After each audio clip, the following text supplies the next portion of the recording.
Hola jóvenes, buenas tardes, siempre es un gusto poder saludarles. Avanzamos en la semana número 3 con el tema interpretar textos. En nuestras expectativas de logro tenemos interpretar los textos escritos en un esquema globalizado conforme a las fases de la comprensión lectora. Utilizar los diferentes aspectos de la comprensión oral establecidos para interpretar los distintos mensajes emitidos. Siempre recuerde que interpretar texto significa hacerlo suyo. No basta con que lo conozca y le guste, tiene que sentirlo y en ese caso transmitir a la escucha eso que le hace sentir cuando usted lee. Eso es muy importante. Nuestro contenido de esta semana será estructura de los textos escritos y vamos a desglosar en subtemas, y también el segundo tema, la entonación, donde se van a desglosar también los subtemas. Tenemos unos saberes previos para contestar. Nos están aquí preguntando, explique brevemente la diferencia entre la abreviatura, sigla y acrónimo. Esta es una pregunta que viene de la clase anterior, que deberíamos ya de tener claro. Las vamos a contestar en este video, pero si usted desea buscar también más conceptos, lo puede hacer. Si no, se queda con la respuesta que daremos en este momento. La abreviatura, recuerde que es una letra o varias que se emplean en la escritura para representar de manera breve una palabra.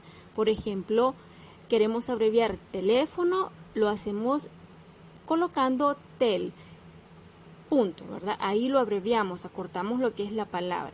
La sigla es una palabra formada por las iniciales de una expresión más larga, por ejemplo, ONU, que significa Organización de Naciones Unidas. Recuerde que las siglas, todas sus letras deben ir mayúsculas como regla. Mientras tanto, el acrónimo se trata de una palabra no solo por letras iniciales de un nombre compuesto, sino que también un acrónimo se ajusta a las leyes fonéticas del español. Estas surgen para lograr nuevas palabras que suenen bien y creen un nombre más comercial, como por ejemplo, Comité para la Defensa de los Derechos Humanos, CODE, ¿verdad? Ese es un acrónimo. La siguiente pregunta es, ¿cuál es la estructura de un texto? Esta se compone de 3 partes: introducción, cuerpo o desarrollo y desenlace. Tenga presente que para leer eficientemente cualquier texto es necesario saber cómo está construido un texto, que puede ser un artículo periodístico, un ensayo, historias, cuentos, entre otros. Avanzamos con los tipos de texto. Un texto es el conjunto de palabras que componen un documento escrito. Puede estar formado por un solo renglón o por páginas completas. Para que un escrito se considere un buen texto, debe tener una estructura ordenada. Tenemos que el texto escrito, la estructura de un texto se compone de 3 partes, y lo mencionamos en la pregunta previa. Estas partes son introducción, cuerpo, desarrollo y desenlace. ¿Qué lleva la introducción? Es el inicio de un texto. En ella se presenta una idea general del tema para ubicar al lector. La introducción debe estar presente en todo escrito, aunque sea de manera breve. El número 2. El cuerpo o desarrollo del texto. Este enriquece y explica con más detalles el tema que se presenta en la introducción. Y la número 3. La conclusión o desenlace pone fin o remata el texto. Este reafirma lo que se ha dicho en la introducción y se ha enriquecido en el desarrollo.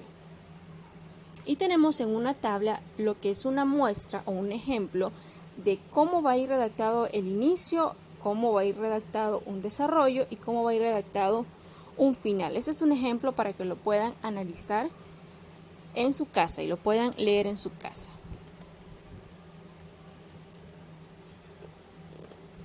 Avanzamos con los tipos de textos. Según la intención comunicativa, estos pueden ser expositivo, donde expone, explica conceptos, temas e ideas. También pueden ser informativos y explicativos. Entre los informativos podrían estar avisos, cartas circulares, memorandos, reglamentos, resúmenes, reseñas, reportajes, noticias y publicidad. En los explicativos pueden estar instructivos, manuales, recetas, libros didácticos y tratados técnicos. Ahí está desglosado donde podemos utilizar los textos para que lo tengan presente. Bien, y ya vamos a consolidar algunos nuevos saberes y ya tiene esta actividad que es leer el texto Vagos. Este es un texto que está escrito por el filósofo político abogado y también prócer José Cecilio Díaz del Valle. Al terminar de leer el contenido Vagos, usted deberá responder a las preguntas que se le soliciten.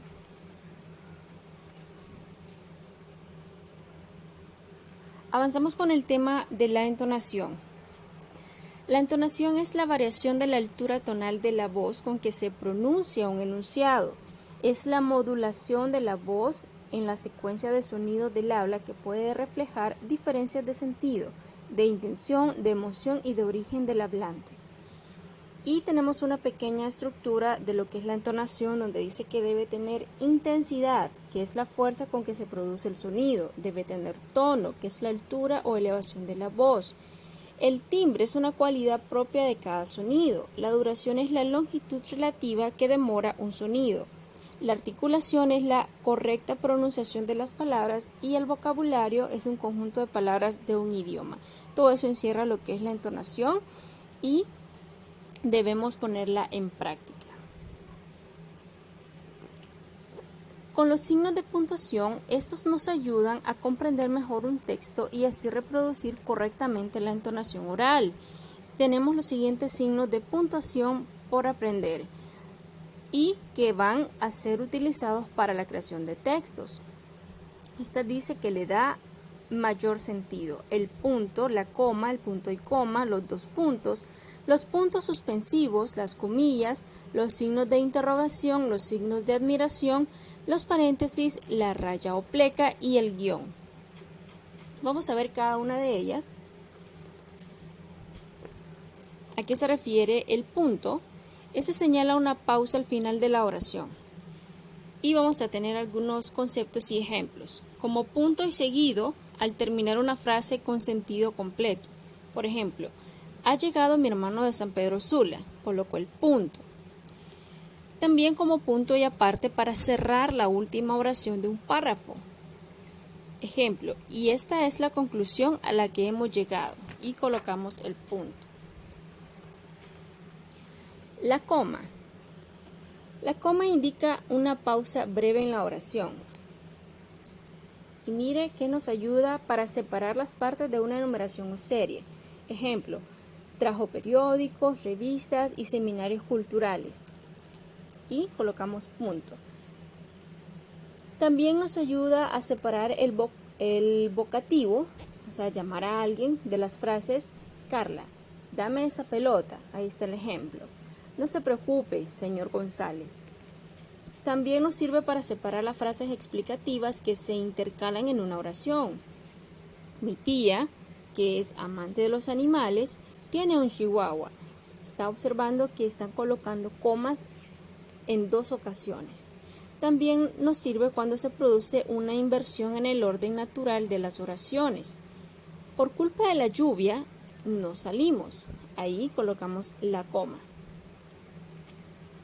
Cuando se omite un verbo para evitar repetición. Ejemplo, yo fui a la excursión, pero Pedro fue a la playa. Entonces colocamos una coma. Para separar adverbios y locuciones como, por último, sin embargo, en realidad, pues, o sea, es decir, etc.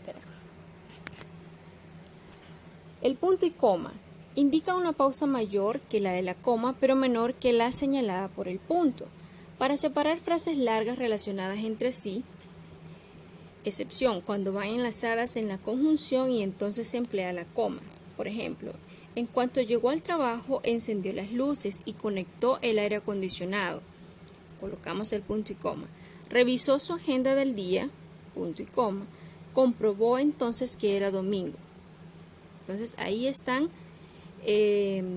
colocados los puntos y coma, dice, en frases largas relacionadas entre sí. También sirve para separar oraciones que indican un hecho y su consecuencia. También adelante las conjunciones adversativas, aunque, pero, más, si no. El ejemplo, estudió con tenacidad durante todo el curso, sus calificaciones fueron excelentes. Ahí ese era el ejemplo.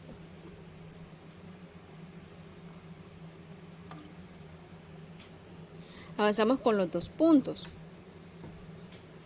Los 2 puntos detienen el discurso para llamar la atención a lo que sigue.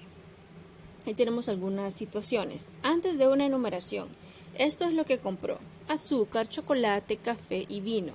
Colocamos los 2 puntos para enumerar, ¿verdad? Como nos dice, antes de una enumeración. Otra situación, antes de una cita textual, dice: visitación pedía, colocamos los 2 puntos. Esto es que ella decía, ¿verdad? La patria no se vende, no se alquila ni se presta. Otra situación, cuando una enumeración concluye con un comentario: sangre, sudor y lágrimas. Ese fue el precio de la libertad, ¿verdad? Ahí colocamos los 2 puntos. Después del saludo de una carta, y colocamos en el ejemplo: querido padre, 2 puntos, y luego continuamos con la escritura de la carta. Seguimos con los puntos suspensivos. Y así se utilizan. Miren, son 3 puntitos después de una oración. Se usan para indicar una pausa inesperada, o sea que queda en suspenso esa situación. Luego vienen las comillas para señalar citas textuales. Por ejemplo, José Cecilio del Valle dijo, 2 puntos: una nación es un libro muy agradable, de instrucción vasta y profunda. Ahí colocamos comillas porque queremos resaltar esa cita. Otra situación para utilizar las comillas es señalar nombres de periódicos, comercios y marcas. Y tenemos los ejemplos: La Tribuna, Larache y compañía, Pollo Norteño. Nos sirven también para enmarcar palabras extranjeras o empleadas con intención, así como ironías o dichos populares. Por ejemplo, él es muy simpático, y le colocamos las comillas que significan esa intención o esa doble intención a esa palabra de simpático. ¿Qué queremos decir con simpático? Hay algo que estamos insinuando a esa persona. Y las comillas también nos ayudan para indicar títulos de obras literarias, artísticas o científicas. Por ejemplo, Froilán Turcios escribió Páginas del ayer. También resaltamos entre comillas el nombre de ese título. Veamos ahora los signos de interrogación y admiración. Estos emplean los signos de admiración al principio y al final de oraciones que expresen asombro, admiración, exhortación o énfasis. Miren este ejemplo: qué hermosa canción, Dios mío, qué hermosa canción. En las 3 frases estamos dando admiración, admiramos la canción, ¿verdad? Pero lo decimos con una entonación un poco más con admiración, por eso se llaman signos de admiración. Le damos otro tono a estas frases. En otra situación dice: se emplean los signos de interrogación al principio y al final de oraciones que expresan preguntas o dudas.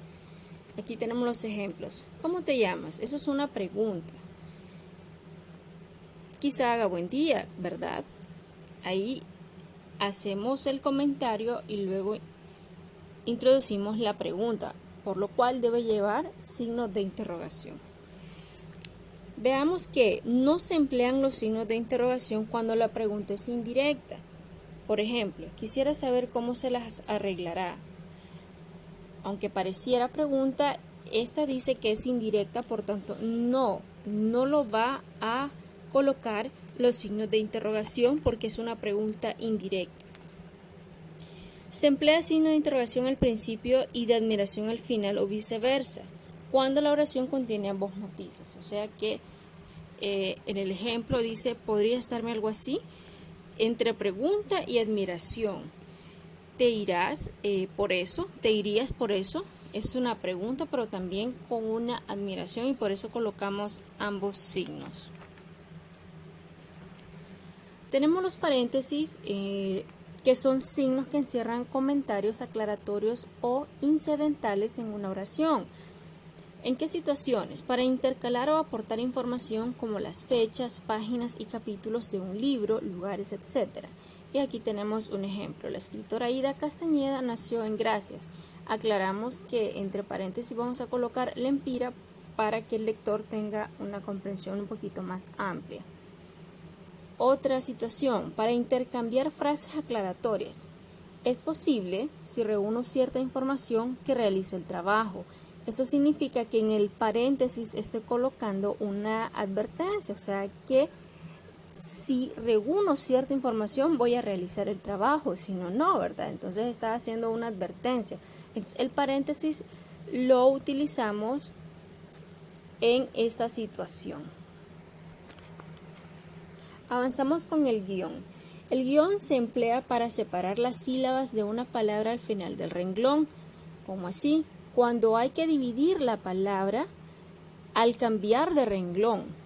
En este ejemplo, dice: las ciudades de Tegucigalpa y Comayagüela, junto al río Choluteca, se muestran imponentes, ¿verdad? Si yo estoy escribiendo esta oración o este texto, entonces en mi cuaderno, por ejemplo, entonces puedo dividir la palabra imponentes.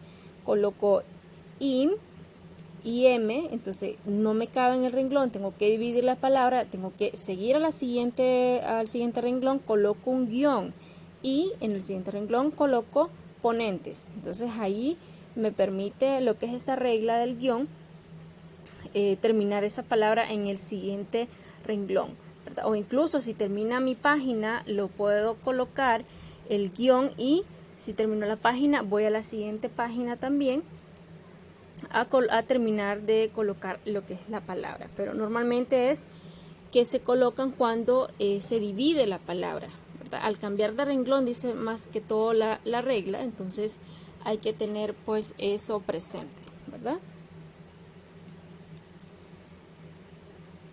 ¿Dónde más podemos utilizar el guión? En palabras compuestas que no forman unidad, como por ejemplo teórico-práctico, técnico-administrativo, o sea, estoy uniendo, estoy prácticamente colocando palabras compuestas, ¿verdad? Que no son un todo, pero que las voy a colocar de esta manera. Ahí están los ejemplos. Y también en la situación para separar fechas cuando se indica en un periodo, ¿verdad? Es, por ejemplo, 1910, 1914, coloco un guión, eso significa de este periodo al siguiente, o finaliza, inicia en el 1910 y finaliza en 1914. Eso es separar lo que es fechas que indican un periodo. Bien, entonces tenemos una consolidación de nuevos saberes. Hay que leer el texto en su casa, ¿verdad? El valor de la tolerancia. También es recomendable contestar las preguntas que se le hacen al final de la lectura. Aquí las tenemos, es una serie de preguntas después de leer el texto, el valor de la tolerancia. Luego tenemos un ejercicio que dice valoremos lo aprendido. Aquí vamos a encontrar algunas preguntas de los temas de las semanas anteriores, así que usted se puede apoyar retrocediendo a las semanas atrás para poder contestarlas, ¿verdad? Y que se les sea más fácil poderlas contestar.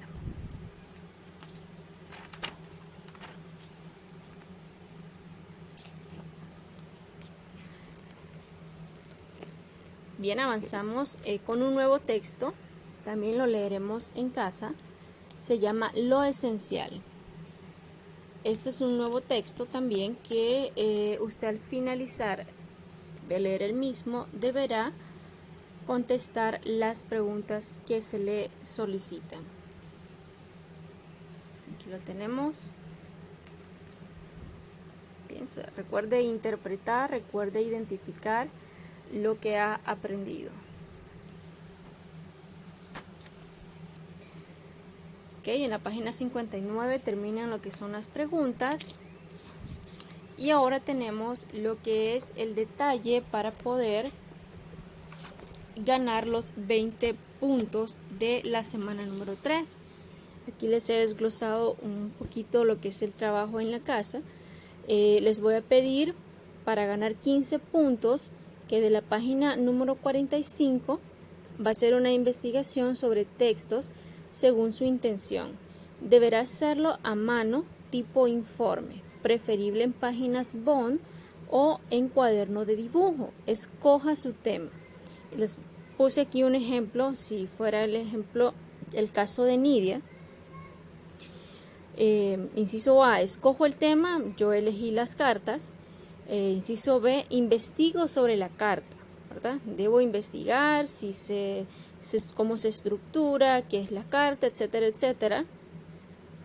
Y en el inciso C, voy a redactar una carta. Observación, el informe debe contener una portada y aquí les estoy colocando qué va a ir en esa portada. Va a ir el nombre del establecimiento educativo, el nivel educativo, el nombre de la asignatura, el nombre del facilitador, el título de la tarea, nombre del estudiante, lugar y fecha. Su investigación deberá tener un mínimo de 5 páginas, incluyendo la portada, o sea, no menos de 5 páginas. Y si es más, pues no hay ningún problema. Si tienen alguna duda, inquietud, observación sobre lo que es este trabajo, entonces me lo pueden preguntar por mi número personal o también al chat, al grupo, no hay ningún problema. Estamos a la orden para poder ayudarles. Entonces, para terminar, tenemos 5% en resolver la autoevaluación del texto, lo esencial. Aquí aclaro, creo que son 3 autoevaluaciones que hay en el libro, pero los puntos se van a ir directamente a la autoevaluación de lo esencial. O sea, significa que los cuestionarios anteriores van a ser opcionales que usted las responda. Siempre, repito, es importante que valoremos lo aprendido, es importante que lo trabajen, pero puntos en esta semana solo van a haber puntos para la autoevaluación del texto, lo esencial. Lo que me va a fotografiar o lo que le va a tomar fotografía es